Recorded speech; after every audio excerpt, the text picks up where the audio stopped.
கர்த்தர் மகிமையுள்ளதாக. இன்றைய வசனம் நீதிமொழிகள் 16ஆம் அதிகாரம் 25ஆம் வசனம். மனுஷனுக்கு செம்மையாய் தோன்றுக வழியுண்டு, அதன் முடிவோ மரண வழிகள். கர்த்தர் மகிமையுள்ளதாக. இந்த வசனத்தை பார்க்கும்போது வேதத்தில் அநேக தேவனுடைய பிள்ளைகளும் பார்த்தீங்கன்னா ஒரு காரியம் செய்து அனைவரையும் சித்தமானு கேட்டிருப்பாங்க. கர்த்தர் சொல்லியிருப்பாரு, அது ஆசீர்வாதமாக முடிஞ்சிருக்கும்.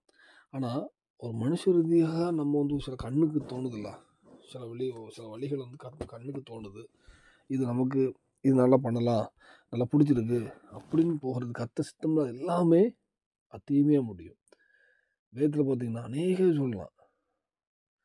ஒரு காரியம் மனுஷன் இருதயத்திலேருந்து வருதில்ல, நம்ம செம்மையாக தோன்றுவது மனுஷனுடைய வழி. எனக்கு இப்போ ஆகாப் தன்னுடைய பக்கத்து திராட்சை தோட்டத்தை அதை பிடிச்ச உடனே தன்னுடைய தோட்டமாக ஆக்கணும்னு நினைக்கிறான். அது அவனுடைய இருதயத்தின் நினைவு, அவனுடைய இது நல்லது நினைக்கிறான். ஆனால் அதுவே அவனுக்கு முடிவாயிட்டு. வேதத்தில் அநேக ஜனங்களை பார்த்தீங்கன்னா தேவனுக்கு சித்தமில்லாது, அதாவது மனுஷனுக்கு செம்மையாக தோண்டியிருக்கலாம், ஆனால் தேவனுடைய பார்வைக்கு அது பாவமாக இருக்கும். கர்த்தர் அவங்களை அடிச்சிருப்பார்.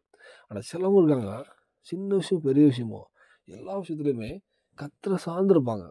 அவங்க கர்த்தரோட சித்தம் என்ன, தன்னுடைய யோசனைக்கு கர்த்தருடைய சிந்தையை கேட்பாங்க. அவங்க நிலையாக இருந்திருப்பாங்க பூமியில். இந்த வேளை நம்ம வாழ்க்கையிலுமே நம்ம எப்படி இருக்கோம், கர்த்தருடைய சிந்தையை அறிஞ்சு அவஸ்தைப்படி செய்கிறோமா, நம்மளுடைய சுயத்தில் போகிறோமா, நம்மளுடைய யோசனையில் போகிறோமா? இதுக்கு முன்னாடி நம்ம யோசனையில் போய் தோல்விப்பட்டிருக்கலாம், அநேக கண்ணியில் மாட்டிருக்கலாம். நீ கர்த்தரை ஒரு விஷயம் மன்னிப்பு கேட்போம்.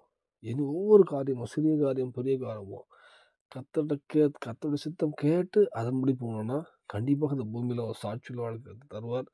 எல்லாவற்றிலும் ஒரு ஆசீர்வாதம் வாழ்க்கை தருவார். பரலோகத்துக்கு அர்ப்பணிப்போம். அதுக்கு அர்ப்பணிப்போம். அநேக ஜனங்களை ஆயத்தப்படுத்தும் பயன்படுத்துவார்.